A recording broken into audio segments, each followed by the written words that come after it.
13 বছর বনবাস এবং 1 বছর অজ্ঞাতবাস কাটিয়ে আসার পর পাণ্ডবেরা নিজেদের মাতৃভূমি হস্তিনাপুরে ফিরে এলো।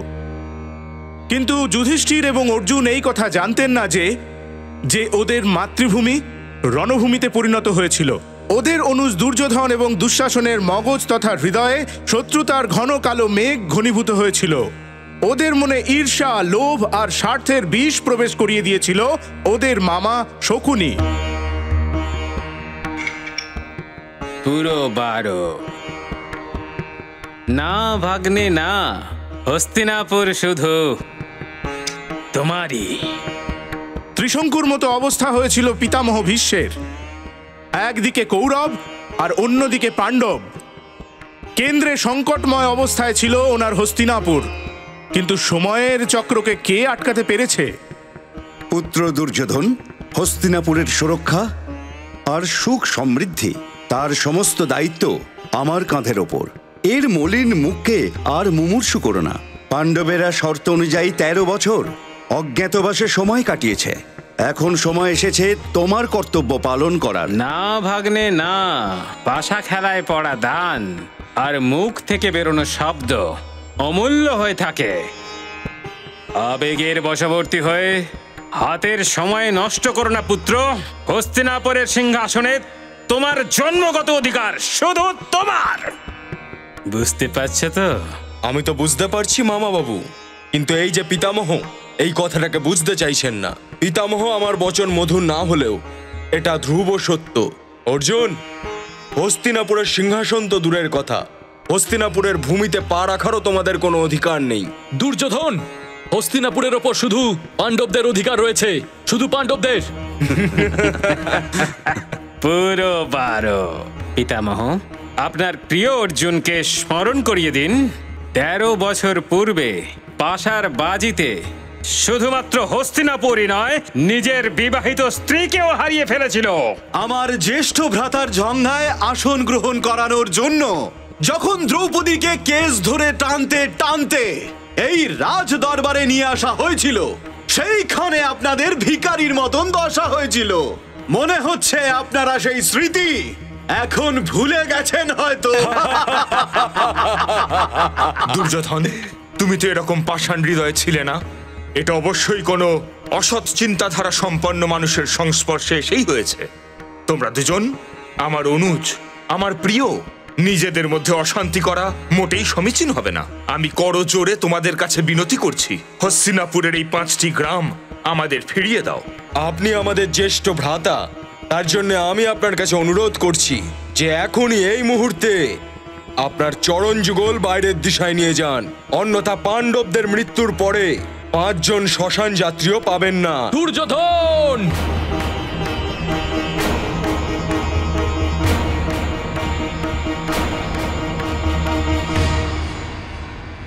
অর্জুন তো রেগে গেল বাবা, এবার কি হবে? এখন যুদ্ধ হবে, যুদ্ধ, মহাযুদ্ধ। তুমি তোমার সীমা লঙ্ঘন করে মৃত্যুকে আমন্ত্রণ জানাচ্ছ। না অর্জুন, না, নিজের ক্রোধকে সংযত করো। না ভ্রাতাশ্রী, না, এই সময় সংযম রাখার নয়, আক্রমণ করার। আপনি শুধু আমায় অনুমতি দিন। শোনো দ্রোণাচার্যর প্রিয় শিষ্য অর্জুন, তুমি তোমার এই বাণ আর এই ভ্রাতাদের নিয়ে আমার সঙ্গে যুদ্ধ করতে চাও?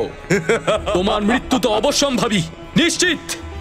অহংকারে তোমাদের বুদ্ধি বিনষ্ট হয়েছে, বিনাশকালে বুদ্ধি ভ্রষ্ট। যুদ্ধ, যুদ্ধ, যুদ্ধ! তারপর হস্তিনাপুরের মাটিতে কঠোরতার বীজ পোঁতা হলো আর শত্রুতার ফসল কাটা হলো। অথঃ শ্রী মহাভারত কথা।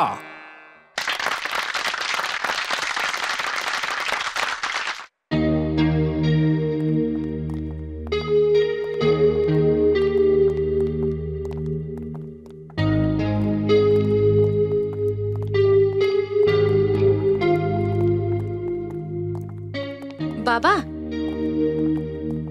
কথাটা বলেই নি। হ্যাঁ চলো, যেটা তোমার ইচ্ছে। আসলে বিয়েটা তো তোমারই না।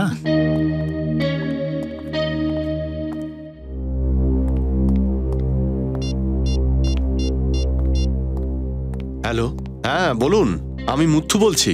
সরি, আমি আপনার ফোন ধরতে পারিনি, আমার শো চলছিল। হ্যাঁ হ্যাঁ, আমি নিশ্চয়ই যাব, অবশ্যই যাব। আরে দাদা, আমি আপনার কাছ থেকে 1 লাখ টাকা অ্যাডভান্স নিয়েছি, কেন সয়ে যাব না? আমরা সময় মতো পৌঁছে যাব, আপনি চিন্তা করবেন না। ব্যাস আপনার কাছে একটাই অনুরোধ, আপনি আমার শিল্পীদের জন্য থাকা খাওয়া আর শোয়ার ব্যবস্থাটা একটু ভালো করে দেবেন। ওকে, ঠিক আছে দাদা, নমস্কার নমস্কার, ঠিক আছে।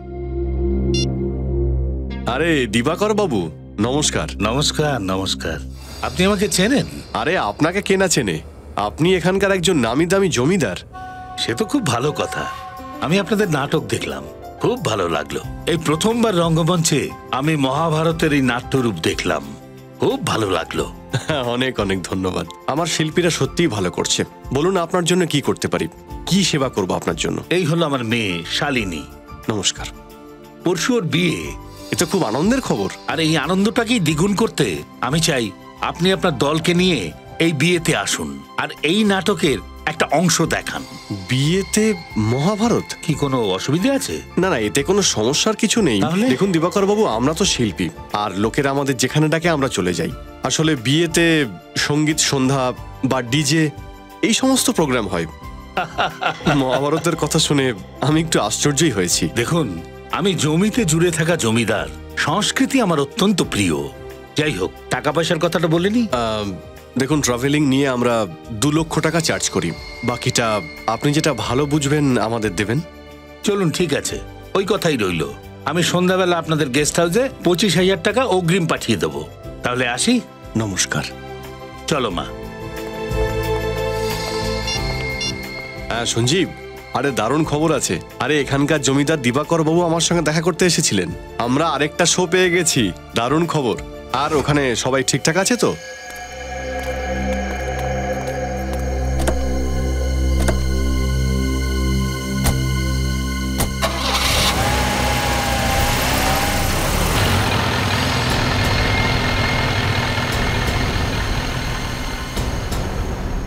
দেখো, আমি তোমাকে আগেও বলেছি আর এখনো বলছি, এইসব কাজ আমার দ্বারা হবে না।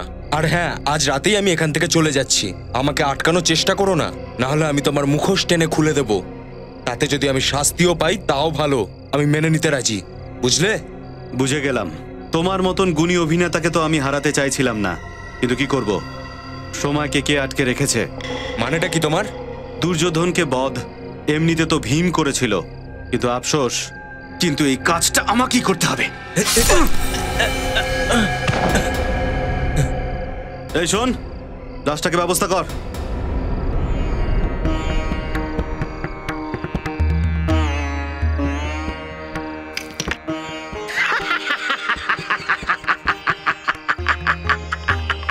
পুরো 12 ভাগ্নে, আমার পাশা আমার দিকে তাকিয়ে বলে দিচ্ছে যে পাণ্ডবদের সমস্ত ধন সম্পত্তির ওপর এখন শুধু তোমারই অধিকার হবে। মামা শ্রী, আমাদের ভ্রাতা পাণ্ডব নির্ধন হয়ে গেছে। এমন মনে হচ্ছে যে বাজিতে লাগানোর মতো ওদের কাছে আর কিছুই অবশিষ্ট নেই। এর পরেও যদি তোমরা খেলতে চাও, তাহলে বাজি কাকে রাখবে, নিজেকে না ইন্দ্রপ্রস্থকে? দুঃশাসন, যদি তুমি ইন্দ্রপ্রস্থের উল্লেখ করো তাহলে পরিণাম খুব ভয়ঙ্কর হতে পারে। বল প্রয়োগ আমরাও ভালোভাবে করতে জানি অর্জুন। শান্ত হও ভাগ্নে, শান্ত। ক্রোধ শুধু বুদ্ধিকে ভ্রষ্টই করতে পারে। পাণ্ডবেরা পরিস্থিতির কারণে বিচলিত হয়ে গেছে, এদের ক্ষমা করে দাও। যুধিষ্ঠির পুত্র, যদি তুমি এই পাশার খেলা ছেড়ে চলে যেতে চাও তাহলে তুমি অবশ্যই যেতে পারো, কিন্তু যদি তুমি হেরে যাওয়া রাজপাটকে পুনরায় ফিরে পেতে চাও তো তুমি ইন্দ্রপ্রস্থকে বাজিতে রাখতে পারো। মাত্র 1 দান খেললেই সমস্ত সাম্রাজ্য আবার তোমাদেরই হয়ে যাবে। না ভ্রাতাশ্রী, না, ইন্দ্রপ্রস্থকে আমরা কখনোই সমর্পিত করতে পারি না। আমাদের কাছে কোনো বিকল্প পথ তো নেই অনুজ। আমাদের অধিকার আর আমাদের ধন সম্পত্তি পুনরায় ফিরে পেতে হলে আমাদের আরো 1 দান খেলতে হবে। এই পাশা খেলা পুনরায় আরম্ভ করা হোক। এইবার বাজিতে কি লাগাবে পুত্র যুধিষ্ঠির? বাজিতে বাজিতে আমি ইন্দ্রপ্রস্থকে রাখছি।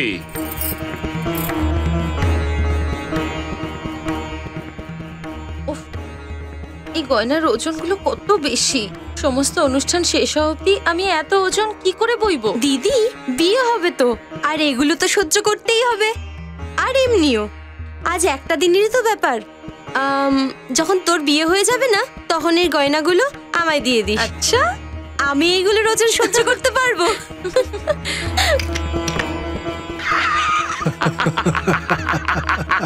পুরো 12 আমরা জিতেছি ভাগ্নে। ইন্দ্রপ্রস্থ গেল। এবার আপনি কিসে বাজি ধরবেন ভ্রাতা? দ্রৌপদীকে? দুঃশাসন!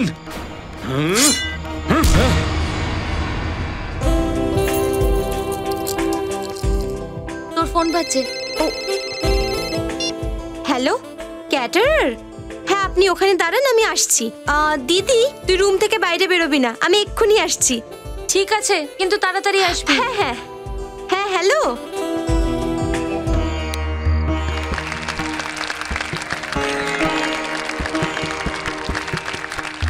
দারুণ ব্যাপার দিবাকর বাবু, আপনি দেখছি ভালোই আয়োজন করেছেন। হ্যাঁ একদম, পোশাক আশাক, লাইট, সেটিং সবকিছু একদম পারফেক্ট ছিল। মনে হচ্ছে যেন আমরা যেন সত্যি সত্যি হস্তিনাপুরে চলে গেছি। কি অদ্ভুত এই সবকিছু। হ্যাঁ, দেখুন যা যা কম পড়ছে তার একটা লিস্ট আমায় দিন। এরপরে কোনো সমস্যা আমি চাই না। হ্যাঁ, আচ্ছা মিষ্টি আনতে হবে। আর আরে সেটা তো আমি আনিয়েছিলাম। আচ্ছা আচ্ছা। আমার প্রিয় মেয়ে শালিনীর বিয়ে, সেটাকে তো স্মরণীয় করতে হবে। আমাদের জামাই অমিয় আর তার বাবা মা 2 ঘন্টার মধ্যে এখানে চলে আসবেন। তা আমি ভাবলাম যে অতিথিদের জন্য একটু অন্যরকম কিছু ব্যবস্থা করা যাক। মুত্তু বাবু, অনেক অনেক ধন্যবাদ। আর আপনাকেও অনেক অনেক ধন্যবাদ। আপনাদের সবাইকে অনুরোধ করছি, আপনাদের জন্য আহারের ব্যবস্থা হয়েছে। কি রে মা, তুই এখানে? আমি তো শালিনী দিদির সাথেই ছিলাম, কিন্তু ক্যাটারার ফোন করেছিল, তাই কথা বলতে আমি বাইরে বেরিয়েছি। তো তখন ও বলছে যে ও আমাকে ফোনই করেনি। এর অর্থ হলো শালিনী। চল চল চল।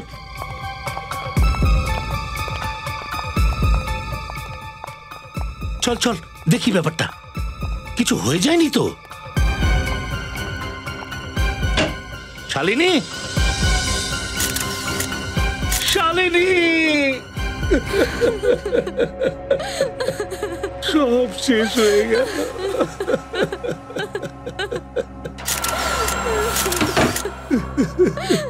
সব শেষ হয়ে গেল।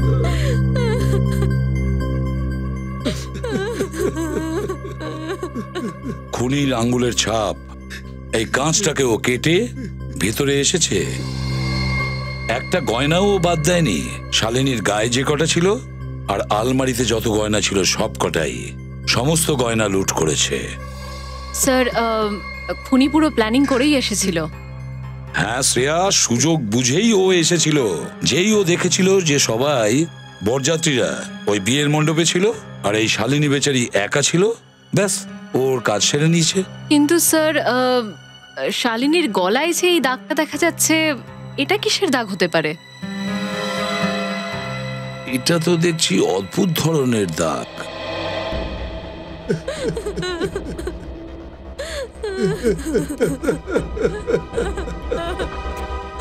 আচ্ছা মা, তুমি তোমার দিদিকে শেষবারের মতন দেখো না? আর ওর লাশও। ওদের যদি টাকার গয়নাই দরকার ছিল তাহলে আমার কাছে চাইতো, আমার জীবনটাই দিয়ে দিত। আমার নিষ্পাপ মেয়েটাকে কেন মারলো? আমার মেয়ে ওর কি ক্ষতি করেছে? দিবাকর বাবু, আমি আপনাকে কথা দিচ্ছি, যে এই কাজটা করেছে না, আমরা ওকে খুঁজে বের করব। ছাড়বো না ওকে, যত কড়া শাস্তি আছে ওকে দেব।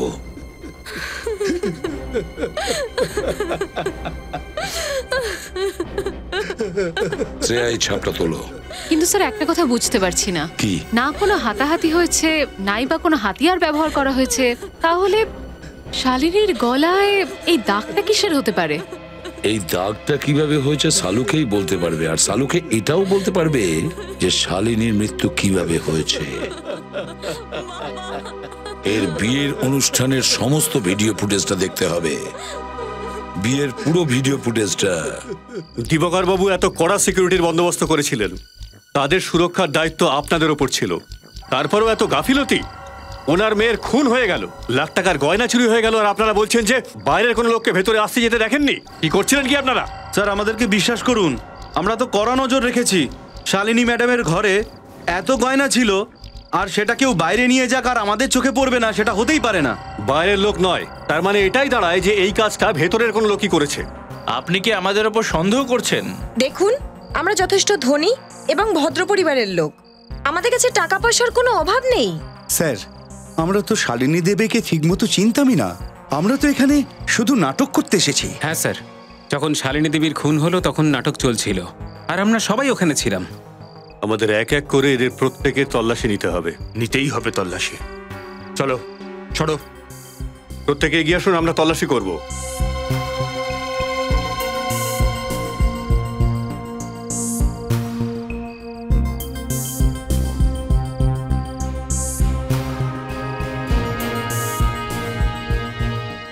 হাত নিচে, সোজা দাঁড়াও। পার্স দেখি।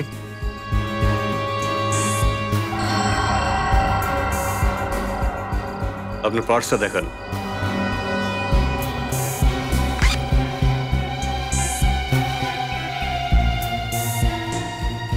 কারুর কাছেই কোনো কিছু পাওয়া যায়নি। তাহলে গয়নাগুলো গেল কোথায়? শালিনীর খুন কে করলো? পরিস্থিতি খুব খারাপ হয়ে গেছে। সিআইডির লোকেরা এখানে তদন্ত করতে এসেছে। এখন তোমাকে সকাল অবধি অপেক্ষা করতে হবে। বিপদ আছে, কিন্তু কোনো না কোনো তো রাস্তা আছেই। সময় পেরিয়ে যাচ্ছে। শ্রেয়া, স্টার্ট করো। স্যার,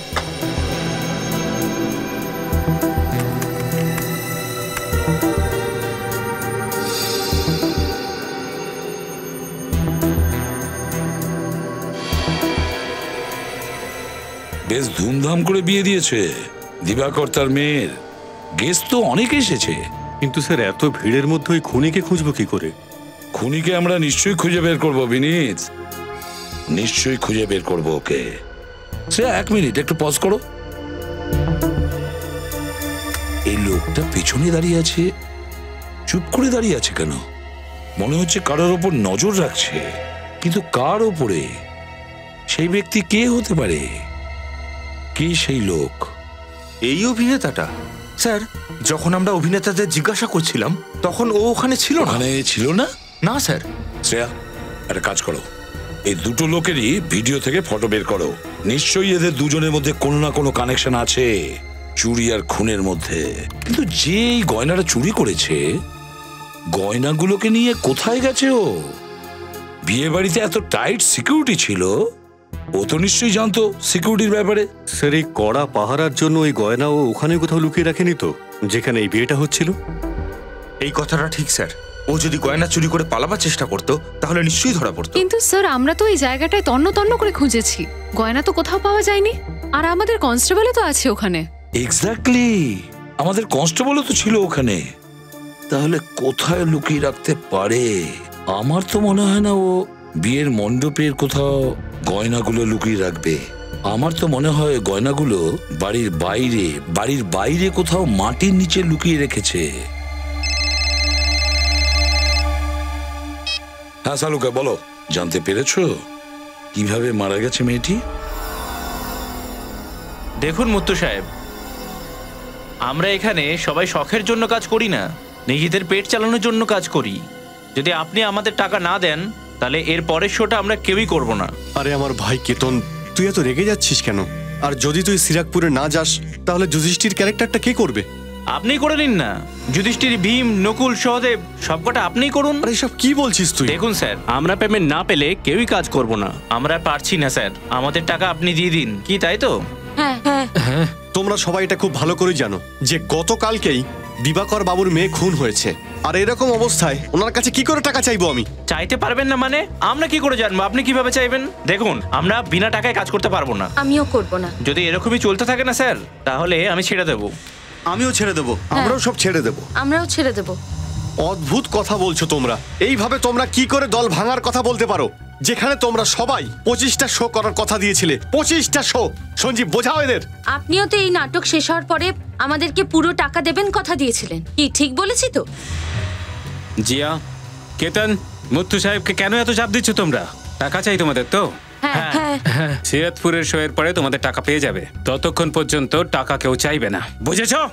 স্যার দেখুন, আপনি সিনিয়র, আপনি যা বলছেন তাই হবে, কিন্তু স্যার পরের শোয়ের টাকাটা কিন্তু আপনি অবশ্যই দেবেন। ঠিক আছে, এখন যাও আর গিয়ে শুয়ে পড়ো, সকাল সকাল সবাইকে বেরোতে হবে। হ্যাঁ স্যার। চলো যাও।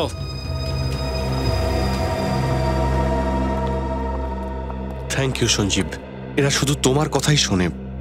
আজকের পর থেকে তুমি ওদেরকে বোঝাবে। আর হ্যাঁ, দিনেশকেও। বুঝতে পারছি না ও না বলে কোথায় চলে গেল। চেষ্টা করছি আমি। যাও, তুমিও গিয়ে শুয়ে পড়ো। Good night. Good night.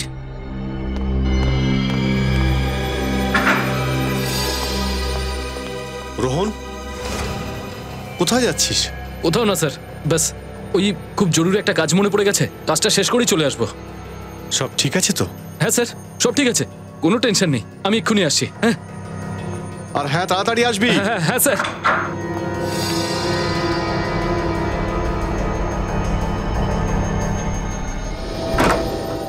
হ্যাঁ শালুকে, কি জানতে পেরেছো এই মেয়েটির মৃত্যুর ব্যাপারে? বস, এই এক্স রে প্লেটটা খুব মন দিয়ে দেখো। এটা শালিনীর গলার এক্স রে।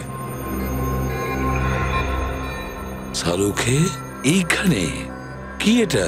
কিছু তো আছে এখানে। এক্স্যাক্টলি, এর গলার ওপর চোট লেগেছে, যার কারণে এর গলার আশপাশে সমস্ত মাসলস গুলো ফেটে গেছে।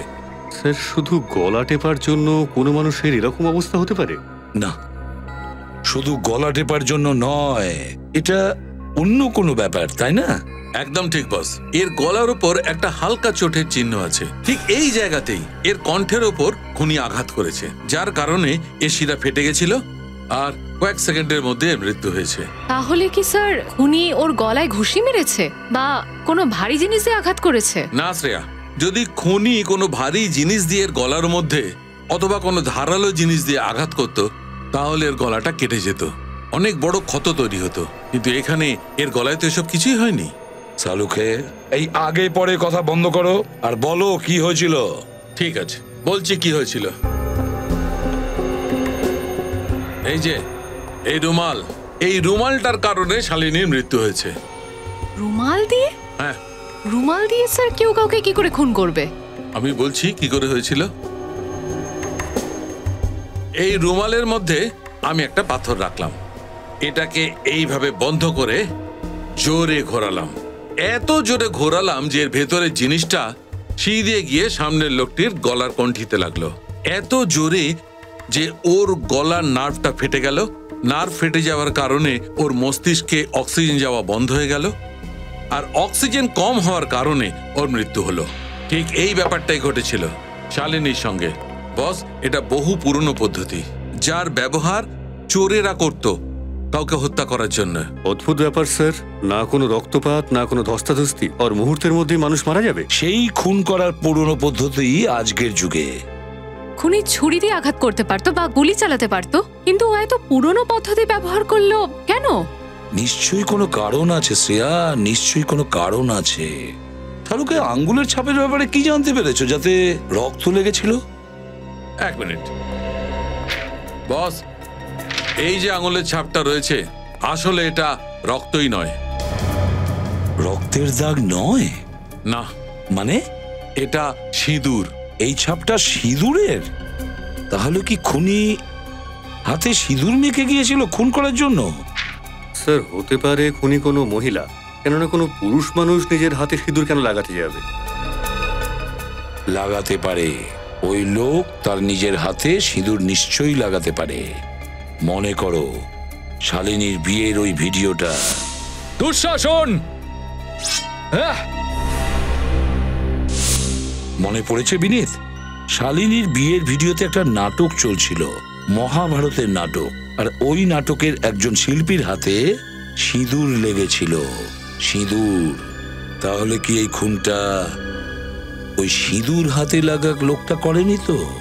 খুঁজতে হবে, খুঁজে দেখতে হবে ওই হাতে সিঁদুর লাগা শিল্পীকে।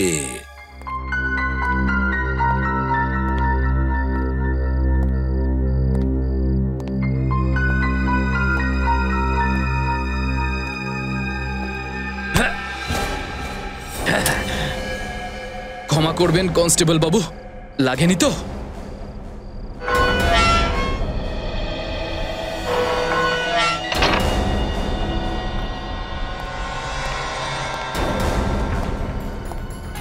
সিআইডি এখানে পৌঁছানোর আগে আমাকে নিজের কাজ শেষ করে এখান থেকে চলে যেতে হবে। এই যে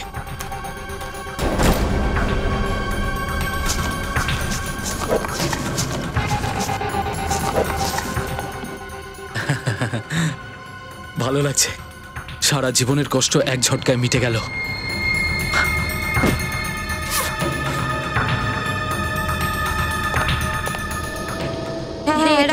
এখানে রাখ সব।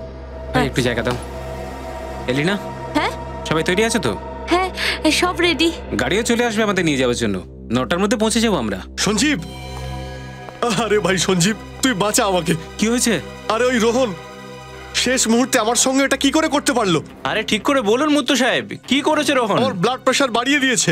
ওর সাহস তো দেখো, ভোর 5টার সময় আমাকে ফোন করে বলছে, মুত্তু বাবু আমি চলে যাচ্ছি, আর কোনোদিন ফিরে আসবো না। আচ্ছা এটা কোনো কথা হলো? মানেটা হলো ও আমাদের এই নাটকের দল ছেড়ে দিল? হ্যাঁ সঞ্জীব, এসব কি হচ্ছে? প্রথমে দুর্যোধন গেল, আর এবার অর্জুনও। সিরাকপুরে আমরা নাটক কি করে করব? শোনো, তোমাদের ওই শিল্পী কোথায় যার হাতে সিঁদুর লেগেছিল, যে অর্জুনের চরিত্র করছিল? ডাকো তাকে। ওই তো রোহন। যেই হোক ডাকো তাকে। কি করে ওকে ডাকবো স্যার? আমরা ওকে ডাকতে পারবো না। ডাকতে পারবো না মানে কি? ডাকুন ওকে। স্যার, কারণ ও নাটকের দল ছেড়ে চলে গেছে। কি বলে? তোমাদের গ্রুপ থেকে ও চলে গেছে? ও যেতে পারে না, পালিয়ে গেছে। ও বুঝেছো, পালিয়ে গেছে। স্যার, মনে হচ্ছে এই রোহনই শালিনীকে খুন করেছে আর এই গয়নাগুলো চুরি করেছে। ওর ঘরটা কোথায়? আসুন স্যার, এই যে ওর ঘর। আচ্ছা, এটা ওর ঘর? হ্যাঁ স্যার। ওর সাথে কোনো রুম পার্টনার ছিল? কেউ থাকতো কি ওর সাথে? কেউ না স্যার, ও এখানে একাই থাকতো। ও একা থাকতো? ঠিক আছে, রুমটাকে ভালো করে চেক করো, প্রতিটা কোণা। মিনিট, ওর বাথরুমটা চেক করো। Right sir.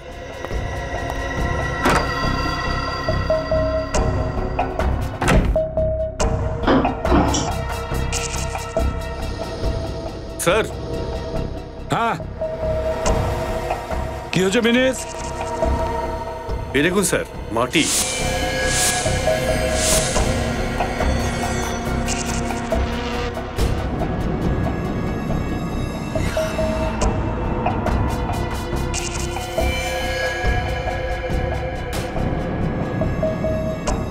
মাটি আর জল, এটা কি? এ তো কাদা। বেসিনে তো জলই দেখছি না, মাঝখানে কি জল চলে গিয়েছিল? হ্যাঁ স্যার, কিছুক্ষণের জন্য বন্ধ ছিল। জল বন্ধ ছিল, তার মানে হলো ও বাইরে থেকে এসেছে, হয়তো গার্ডেন থেকে, হাত পা ধোয়ার জন্য।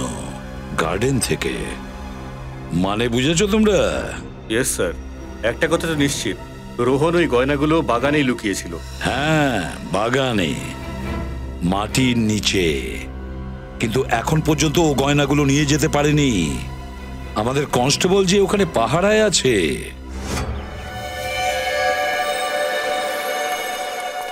মাই গড, দেখো ও বেঁচে আছে কিনা।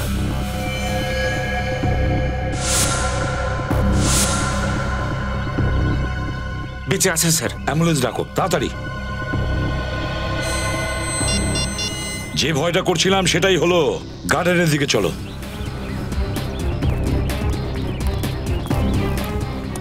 দেখো কোথাও কিছু গন্ডগোল আছে কিনা।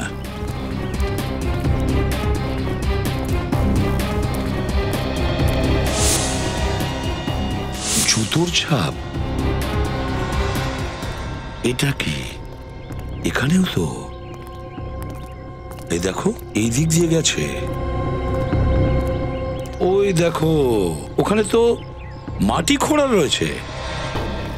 গিয়ে দেখি।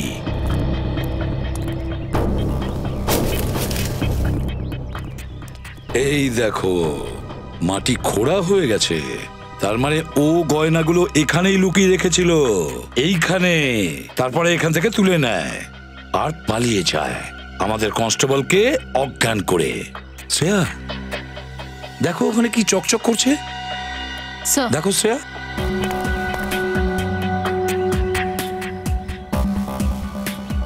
জরির সুতো? স্যার, এই ধরনের জড়ি তো কনের সাজে ব্যবহার করা হয়। কনের শাড়িতে ব্যবহার করা হয়? হ্যাঁ স্যার। তাহলে ও ওই গয়নাগুলো ওই কনের শাড়ি দিয়েই বেঁধে রেখেছিল এখানে। এই গর্তের মধ্যে, আর শালিনীকে ওই মেরেছে।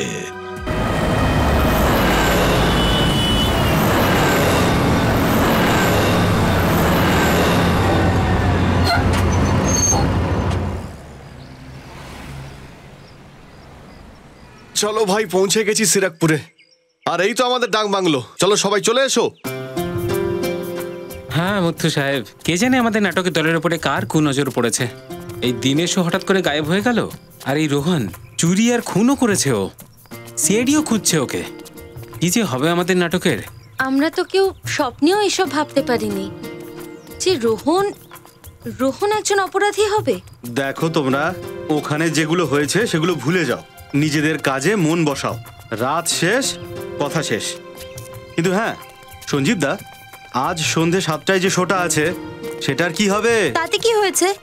লাইট, সাউন্ড আর স্টেজের দায়িত্ব তো আমরাই দেখে নেব, আর সেটা আমরা করতেই পারবো কি। আর জায়গাটাও চেক করে আসবো। কিন্তু হ্যাঁ মুথু স্যার, ম্যানেজার হিসেবে আপনাকেও তো কিছু দায়িত্ব নিতে হবে, তাই না? আচ্ছা মুথু সাহেব, একই অভিনেতা অর্জুন আর শকুনি দুটোই করবে? আরে নিজের সঙ্গে সঙ্গে আমাদেরও নাম খারাপ করবেন। কমসে কম একজন অভিনেতা তো জোগাড় করে দিন। আরে ভাই, এটা অভিনেতা, কোনো শাকসবজি নাকি যে মার্কেটে গেলাম আর কিলো অনুযায়ী নিয়ে চলে এলাম? আমি চেষ্টা করছি তো রে ভাই। চলো সবাই এসো। স্যার, এই পিন্টু দোকানদারটাকে জিজ্ঞেস করে দেখি, ও যদি কিছু বলতে পারে। হ্যাঁ বলুন সাহেব, আমার নাম পিন্টু সাহেব। আমরা সিআইডি থেকে আসছি। সিআইডি? হ্যাঁ সিআইডি। এই ফটোটাকে ভালো করে দেখো আর বলো, এই লোকটাকে আগে কোথাও দেখেছো? এর নাম রোহান। শেষবার ওকে নীল রঙের প্যান্ট আর সবুজ শার্টে দেখা গেছে। হ্যাঁ এবার বলো, তুমি এই লোকটাকে কখনো দেখেছো বা এই লোকটাকে চেনো? হ্যাঁ সাহেব, এই লোকটাকে কেন চিনবো না? আমি জানি তো একে। কোথায় দেখেছো? সাহেব আজই দেখেছি। কটার সময়? আজ সকালেই, এই ধরুন 9টা নাগাদ এসেছিল। 9টার সময়? আগে হ্যাঁ 9টা নাগাদ। তুমি তো নিশ্চয়ই শুনেছো তোমার এলাকার জমিদার দিবাকর বাবুর মেয়ে খুন হয়েছে। আগে হ্যাঁ আমি জানি। আমরা এই লোকটাকে সন্দেহ করছি যে ওনার মেয়েকে এই লোকটা খুন করেছে। এই লোকটা খুন করেছে? হ্যাঁ। তুমি একে একা দেখেছিলে নাকি সঙ্গে কেউ ছিল? না না সাহেব, ও তো একাই ছিল। আর কি বলতে পারবে ওই লোকটার ব্যাপারে? হ্যাঁ সাহেব, ও জিজ্ঞাসা করছিল যে কেশব বাস স্ট্যান্ড থেকে প্রথম বাস ঠিক কটার সময় ছাড়ে। কেশব বাস স্ট্যান্ডে প্রথম বাস? এত লোক সারাদিন আসে তোমার দোকানে কেনাকাটা করতে, এই লোকটাকে তোমার এত মনে আছে কেন? মনে আবার থাকবে না সাহেব, ও লোকটাই তো অদ্ভুত রকমের ছিল। মানে? এই দেখুন স্যার, ওর জন্য আমার এখানে চোটও লেগেছে। এই চোটটা তোমার লাগলো কি করে? ও কি তোমাকে মেরেছিল নাকি? না না সাহেব, মারেনি আমায়। তাহলে লাগলো কি করে? যখন ও শেষবার এলো তখন এই নাও সাহেব। আরে এত চিৎকার করছো কেন? হাতেই তো লেগেছে, গলায় তো আর লাগেনি। যদি গলায় লাগতো না তাহলে এক ঝটকায় মরে যেতে। এ তো সাংঘাতিক জিনিস দেখছি। 15 মিনিটের মধ্যে স্টাফ থেকে প্রথম বাস পেয়ে যাবে। ঠিক 6টার সময় ছাড়ে বাসটা। ধন্যবাদ ধন্যবাদ, ঠিক আছে বলার জন্য। আর হ্যাঁ, তোমার ভাগ্য ভালো যে এখান থেকে চলে যাচ্ছে আর কোনোদিন ফিরবো না, না হলে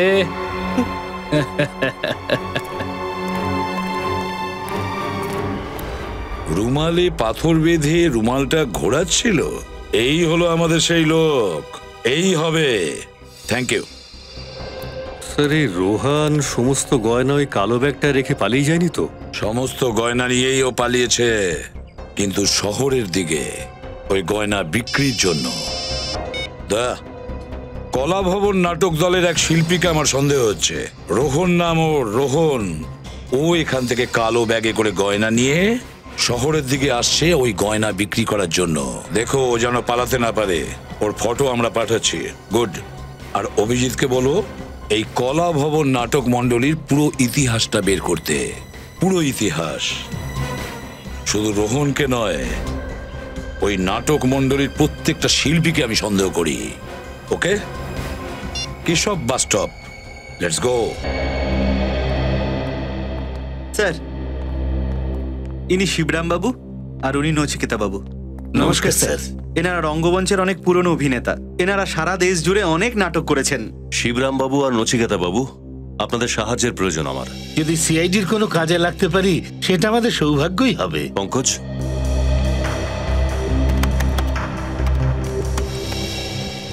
আপনারা এই ছবিগুলো দেখুন। এইগুলোর ব্যাপারে আপনারা কি জানেন?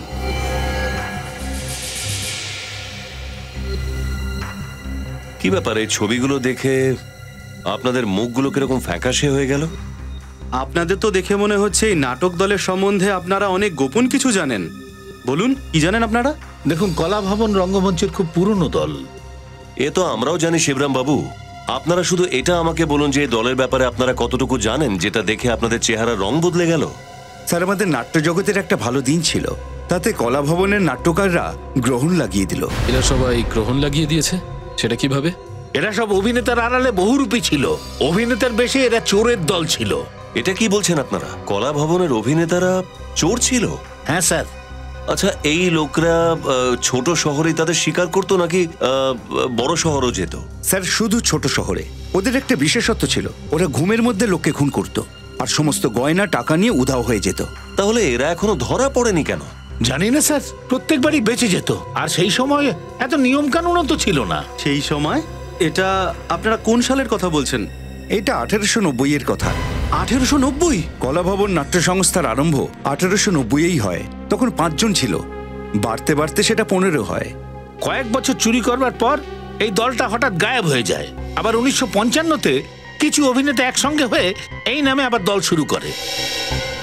কিন্তু এই কলা ভবনের ব্যাপারে এত প্রশ্ন কেন করছেন স্যার? নচিকেতা বাবু, কলা ভবনের অভিনেতারা কলা ভবনের ঘৃণ্য শিল্প আবার দেখাতে শুরু করেছে। আবার শুরু করেছে?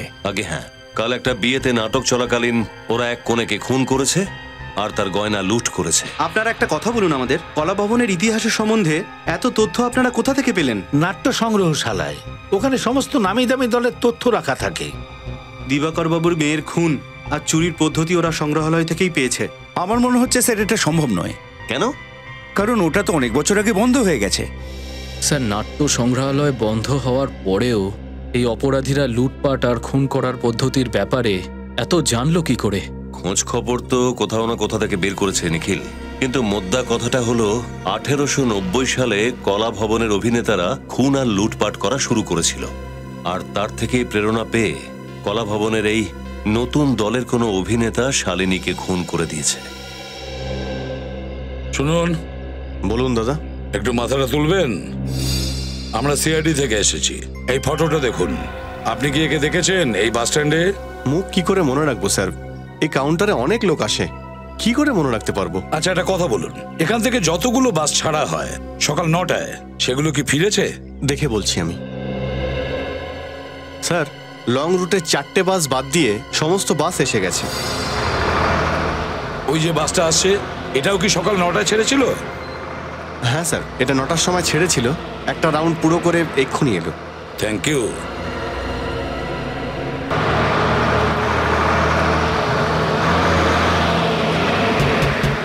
দাঁড়াও। কি চাই আপনাদের? আপনারা কারা? আমরা সিআইডি থেকে এসেছি। একটা কথা বলুন, এই লোকটাকে চেনেন?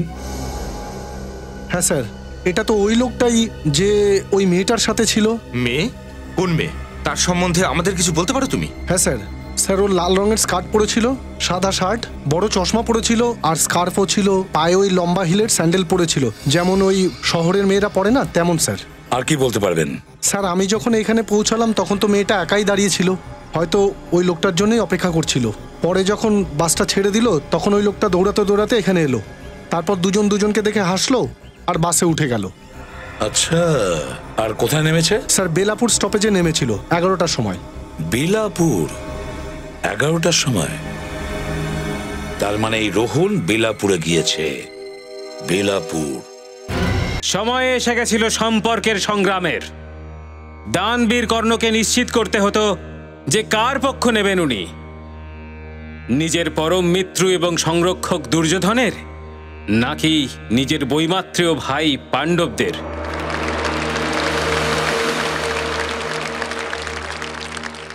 আমার প্রিয় মিত্র কর্ণ, আপনি শুধু আমার মিত্রই নন, আমার ভ্রাতার মতো আপনি।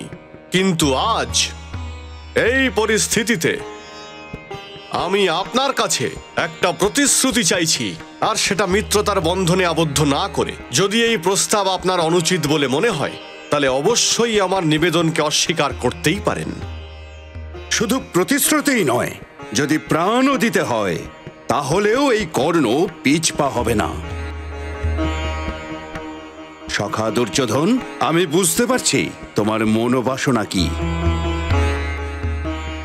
আমি সুতপুত্র কর্ণ, আমি প্রতিজ্ঞা করছি যে মহাভারতের যুদ্ধে যতক্ষণ পর্যন্ত আমার শ্বাস প্রশ্বাস চলবে, শত্রুর তলোয়ার আপনার শরীর থেকে এক বিন্দু রক্ত কিছুতেই ঝরাতে পারবে না।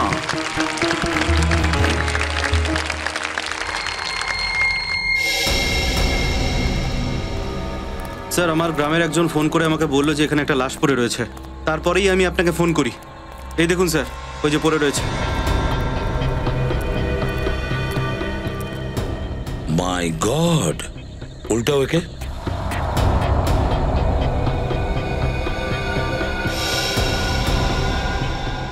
স্যার, এ তো রোহন।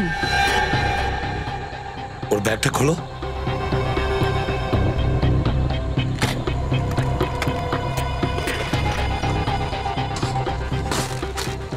দেখো কোনো গয়না আছে কিনা এর সঙ্গে, ভালো করে চেক করো।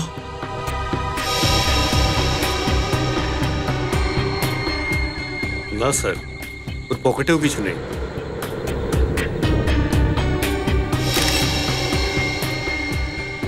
স্যার, এই দেখুন, এর গলাতেও একই রকমের চিহ্ন আছে, যেমনটা শালিনীর গলায় ছিল। স্যার, ওই কালো ব্যাগটাও তো কোথাও দেখতে পাচ্ছি না। সেটাই তো, না কালো ব্যাগ দেখছি না গয়নাগাটিগুলো দেখতে পাচ্ছি।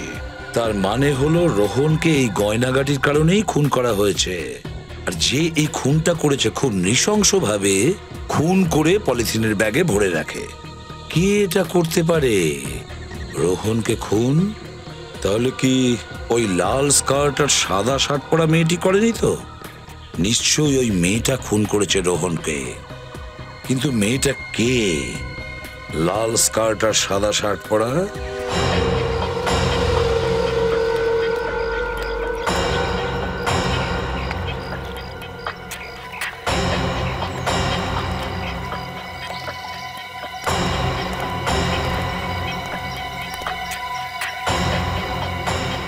স্যার।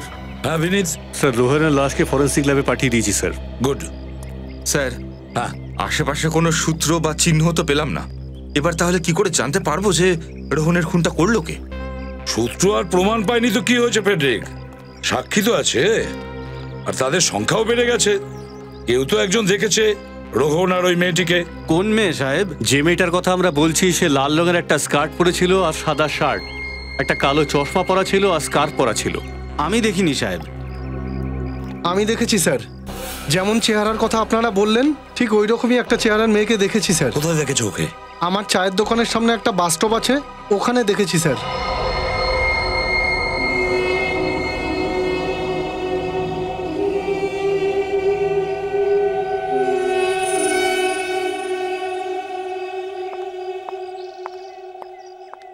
একটা ফোন করতে হবে।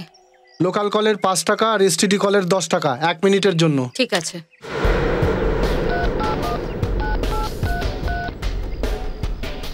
ম্যাডাম, আপনার কাছে মোবাইল আছে আর আপনি এখান থেকে ফোন করছেন। তুমি নিজের কাজটা মন দিয়ে করো। হ্যালো, হ্যাঁ আমি বলছি। আমি মাল পেয়ে গেছি, আমি এখান থেকে বেরোচ্ছি, 2 ঘন্টার মধ্যে পৌঁছে যাব। এই নাও, খুচরো ফেরত দিতে হবে না। অদ্ভুত মহিলা।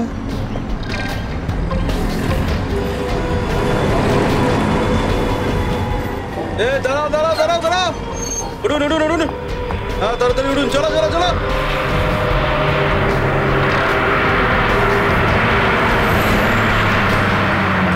ও মুম্বাই যাওয়ার বাসে উঠেছিল? হ্যাঁ স্যার, মুম্বাই যাওয়ার বাসই ছিল। এই সেই মেয়েটি এই রোহনকে খুন করেছে। এই মেয়েটি করেছে। ফোনে টাকার কথা বলছিল, তার মানে গয়না ওর কাছেই রয়েছে। কিন্তু একটা কথা বুঝলাম না স্যার। কি? এখান থেকে মুম্বাইয়ের রাস্তা প্রায় 4 ঘন্টার, কিন্তু ফোন করে বললো যে ও 2 ঘন্টার মধ্যে পৌঁছচ্ছে। আচ্ছা, মুম্বাই 4 ঘন্টা যেতে লাগে, আর ও ফোনেই বলেছে 2 ঘন্টার মধ্যে পৌঁছে যাবে। ফ্রেডরিক, খোঁজ নাও এখান থেকে, মানে বেলাপুর থেকে 2 ঘন্টার দূরত্বে কতগুলো শহর আর গ্রাম আছে। তাড়াতাড়ি। Yes sir. আচ্ছা, তোমাকে আমাদের সাহায্য করতে হবে। তোমার ওই মেয়েটার ব্যাপারে যা কিছু মনে আছে, ও দেখতে কেমন ছিল আমাদের বলো, ওর স্কেচ আমরা করিয়ে নেব। হ্যাঁ, সাহায্য করবে? হ্যাঁ স্যার। আরো একটা কথা বলো, যখন ও ফোনে কথা বলছিল তখন ও কিছু লিখছিল তাই না কাগজে? তুমি কি তখন দেখেছিলে ও কি লিখছিল? স্যার ও কাগজে একটা ফুল আঁকছিল। ফুল আঁকছিল? ওকে, থ্যাঙ্কস স্যার। হ্যাঁ, বেলাপুর থেকে 2 ঘন্টা দূরে সিরাকপুর। সিরাকপুর? কি কি কি বললে তুমি? সিরাকপুর? হ্যাঁ স্যার, সিরাকপুর। আরে এটাই তো সেই জায়গা যেখানে নাটক মণ্ডলীর পরের শো আছে, কলা ভবন নাটক মণ্ডলীর। সিরাকপুর। কিন্তু স্যার এই মেয়েটা যদি সিরাকপুরে যাচ্ছিল তাহলে ও মুম্বাইয়ের কেন বাসে উঠলো? সেটাই তো, মেয়েটা খুব গোলমেলে, খুব চালাক। ওকে ধরার জন্য জাল পাততে হবে। কলা ভবন নাটক মণ্ডলীর নাটক মহাভারত। মহাভারত